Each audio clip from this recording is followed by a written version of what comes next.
I've been asked to do a tutorial on how to convert your S1 Sciroccos, the outers, into BMW E30s. I've done this on one of my Sciroccos. I plan to do this on another one. It's relatively simple. It's just a matter of having a decent set of E30s that won't break the bank, considering the going rate for used set is anywhere from $120 to $190. You can buy some off eBay, you know, for the right side or left side, 45, 50 bucks. I found one for $35. I got lucky a few years ago and I picked up a lot of about 8 of these. Some were rough, some were, you know, odd, but most of them, I got 3 good sets that were about this condition. So I'll piece this together. First thing, right off the bat, you can tell we need is some modification to the housing on the E30s.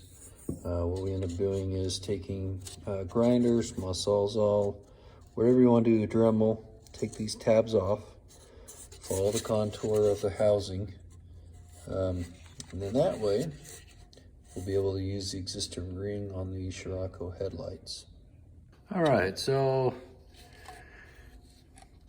quick grinder. Just whacked off some basic structure to the tabs, nothing fancy. There you go. I'm not one of those that's going to show you how to do it, since I only have 2 hands and not 3. So yeah, once you get the structure done on that, then we can move on to the actual Scirocco headlight housings. And give me a second, I'll grab the other one. Okay. So, you know, as I said, measure twice, cut once. Grinder goes well. You know, you can get some of the initial stuff out of there, and oops. Yeah. So grinders go great. Just be aware of what they're doing. Okay. Clean up my housing just enough so it doesn't look dirty. Probably refresh it, but here's where we're gonna have to disassemble it. The E30 housing is quite a bit wider than our normal sealed beams. So what we're gonna end up doing is on this outer, you're gonna come down about 1/2 inch, and everywhere below is gonna be cut off. That way this will be able to slip in, and yeah. So go headlight.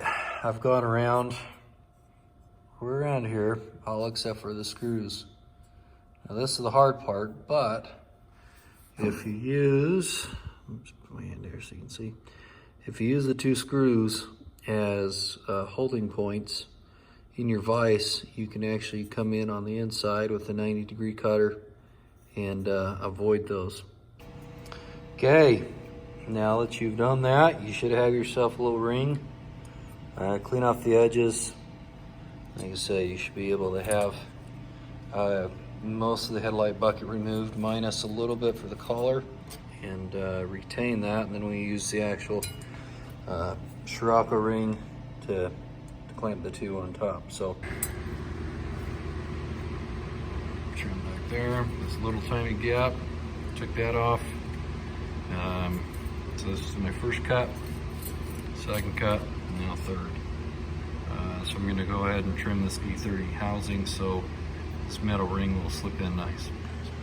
Okay, cleaned it up. So basically took a grinder and cleaned everything down. Went around the lip, cleaned what I could. And so, yeah, that's the ring part. And yeah. Okay, so we got our housing, we're ready to rock and roll. Only downside, sorry, I'm trying to do this one. Okay, another point on the housing. So we're gonna have to trim it. Make sure your vent is at the top. That way that puts these areas that will need a little extra opening are away from your adjuster screws. That way, so our areas of opening up are somewhere down here and up here. That way you're not dealing with your structural integrity of your adjusters. Adjusters, these have actually been folded up just to give some integrity, because when you start cinching it down, that ring is going to flex because you're going to have this little tab that hasn't been adjusted. So I've taken quite a bit out around here. Again, measure twice, cut once. This is my third attempt. Yeah, I know it's not the best step by step, but I'm trying to work with my two hands. Be enough room for the spring adjust, and there's still some integrity on the adjusters. Okay, one's done. So just kind of show a little comparison. How much I take off.